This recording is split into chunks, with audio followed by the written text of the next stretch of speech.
কালি মই ৰাজপথৰ কিনাৰত নামাজ পঢ়াক লৈ যিটো বিতৰ্ক ইতিমধ্যে কংগ্ৰেছীসকলে আৰম্ভ কৰিছে, আজি মই পিছবেলা মই এটা লাইভ ভিডিঅ' মই কথাখিনি মই স্পষ্টীকৰণ দিছিলোঁ আৰু মই এটা কথা ক'ব বিচাৰিছোঁ যে মোৰ এই লাইভ ভিডিঅ'টোত যিমান কমেণ্টবিলাক আহিছে আৰু সেই কমেণ্টবিলাক দেখি মোৰ বহুত বেয়া লাগিছে যে বহুত মুছলমানৰ সন্তানে এনেধৰণৰ কমেণ্ট কৰিছে।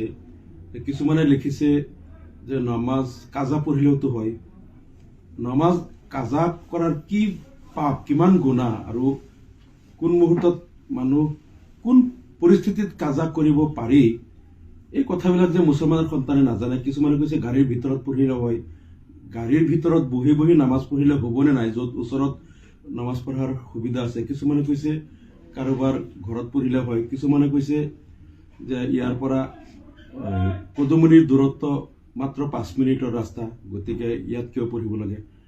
কিন্তু এই কিছুমান মূৰ্খৰ কথা শুনিলে বেয়া লাগে যে তেওঁলোকে ৰেলী বুলি মই কৈছোঁ যে ধূপগুৰিৰ পৰা যেতিয়া আমি ৰেলীটো ওলাইছোঁ তেতিয়া আসৰ নামাজৰ সময় জাষ্ট হৈছে। আমি ভাবিছিলোঁ খোজকাঢ়ি আহি কদুমণিত নামাজটো পঢ়িব পাৰিম, আৰু কদুমণি পোৱাৰ আগত যেতিয়া মই দেখিলোঁ বেলি প্ৰায় ৰঙা হৈ গৈ আছে, মগৰিবৰ নামাজলৈ মাত্ৰ প্ৰায় আধা ঘণ্টামান সময় আছে, আৰু মগৰিবৰ নামাজৰ 23 মিনিট আগৰ পৰা নামাজ পঢ়া মক্ৰুহ হয় যেতিয়া বেলি ৰঙা হৈ যায়।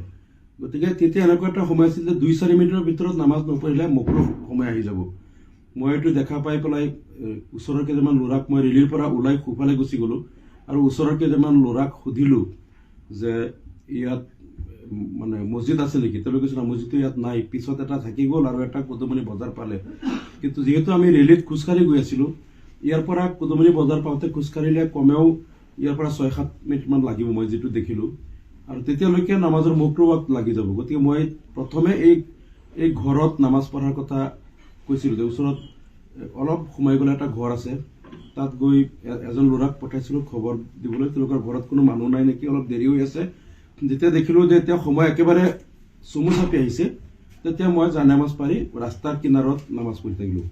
কিছুমানে এতিয়া এই বিষয়টো লৈ আজি যি নিকৃষ্ট ৰাজনীতি একাংশই কৰি আছে, এইটো মোৰ দুখ লাগিছে যে তেওঁলোকে কৈ আছে, কিছুমানে কৈছে যে ৰাস্তাৰ কিনাৰত নামাজ পঢ়ি মানুহক কষ্ট দিয়া হ'ল। মই য'ত নামাজ পঢ়িছোঁ একেবাৰে কিনাৰত, গাড়ী মটৰ চলাচলত একো বাধা হোৱা নাই, কোনো কষ্ট হোৱা নাই। আকৌ সেই মানুহবিলাকে লিখি আছে অকলে কিয় নামাজ পঢ়িলে, তেওঁ ৰেলীৰ পৰা আৰু কিছুমান মানুহ আনি পেলাই জামাত কৰিব লাগিছিল।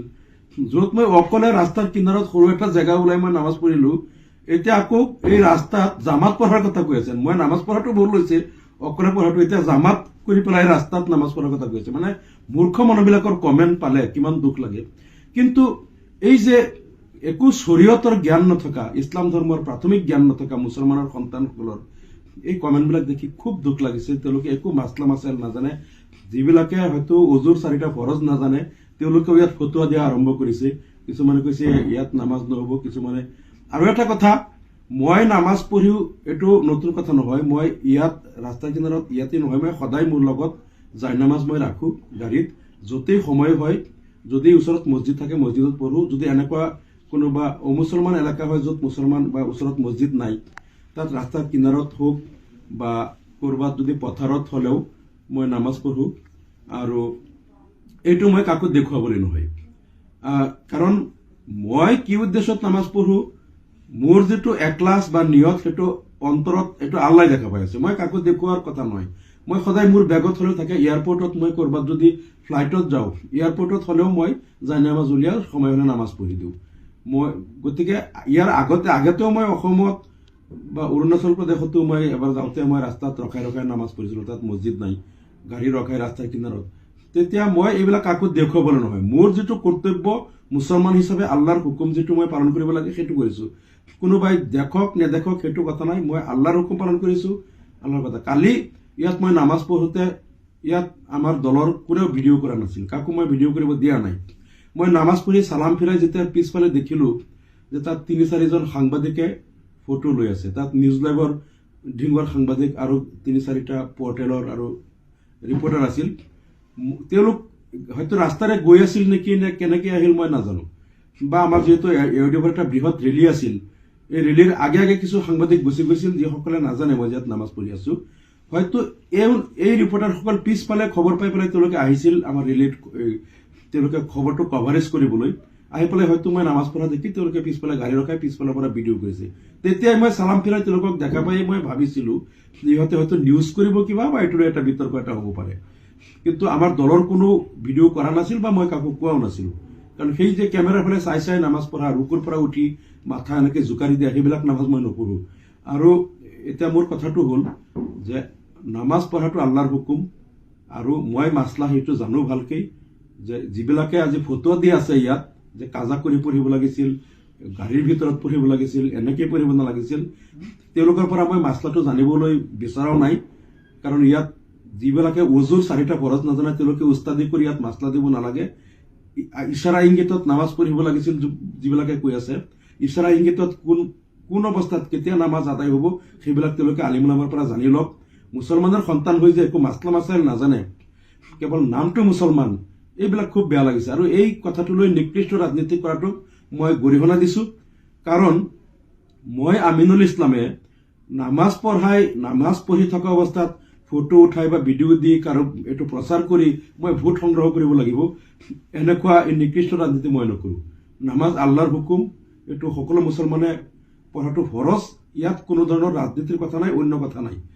আৰু মোৰ বহুত ইছ্যু আছে। মই ৰাজনীতি কৰিবলৈ ৰূপয়াত সমষ্টিত মই নিৰ্বাচন খেলিম। সমষ্টিৰ য'তেই গৈ আছো মানুহে মোক বিপুলভাৱে আঁকোৱালি লৈছে।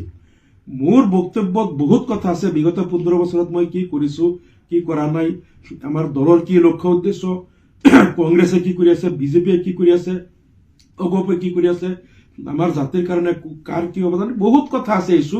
সেইবিলাকেই মোৰ ৰাজনীতিৰ কাৰণে যথেষ্ট। মই কৰবাত নামাজ পঢ়ি মই ফটো ভাইৰেল কৰি দেখুৱাই পেলাই যে মই নামাজ পঢ়ো, নামাজী মানুহ মোক ভোট দিয়ক, এনেকুৱা ৰাজনীতিৰ মোৰ প্ৰয়োজন নাই।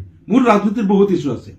গতিকে এই নিকৃষ্ট জঘন্য এনেকুৱা চিন্তা চৰ্চাবিলাক কিছু মুনাফিক প্ৰকৃতিৰ লোকে আৰু মুশ্ৰিকসকলে তেওঁলোকে এনেধৰণৰ চিন্তা কৰিব পাৰে আৰু এনেকুৱা কমেণ্ট কৰিব পাৰে। মোৰ উদ্দেশ্য কি, বা মই যে নামাজ পঢ়ো বা কালিও যে পঢ়িছো, মোৰ কি উদ্দেশ্য, মোৰ একলাস নিয়ত কি, আল্লাহ দেখা পাইছে মোৰ অন্তৰৰ খবৰ।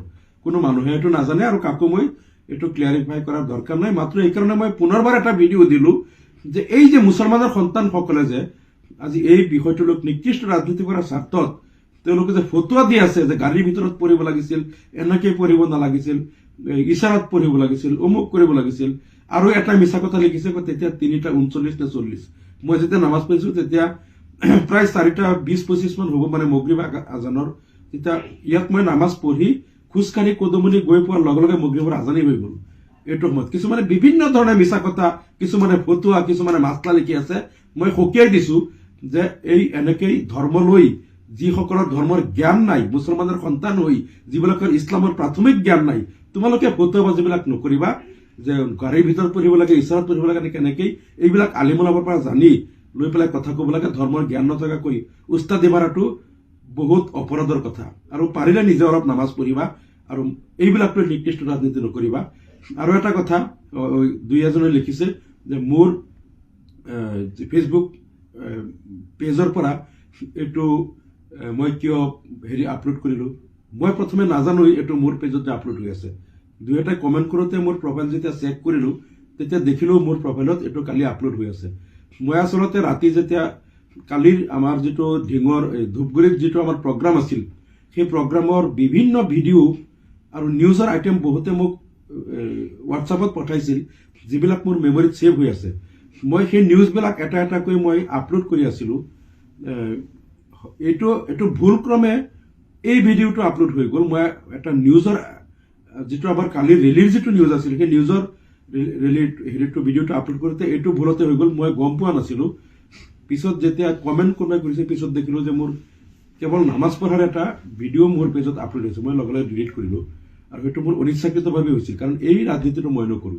যে মই যে নামাজী, মই নামাজ পঢ়ো, এইটো লোকক দেখুৱাই ফটো দেখুৱাই মই ৰাজনীতি কৰিব লাগিব, এনেকুৱা নিকৃষ্ট ৰাজনীতি মই নকৰো। আৰু এনে ৰাজনীতিৰ মোৰ দৰকাৰ নাই। মোৰ বহুত ইছ্যু আছে, যিবিলাক ইছ্যুৰ কাৰণে ৰাইজে মোক গ্ৰহণ কৰিছে। আৰু আলহামদুলিল্লাহ যথেষ্ট ভাল ফিল্ড। অনাগত দিনত ইনশাল্লাহ আপোনালোকে দেখিব মোৰ বিজয় সুনিশ্চিত। ধন্যবাদ।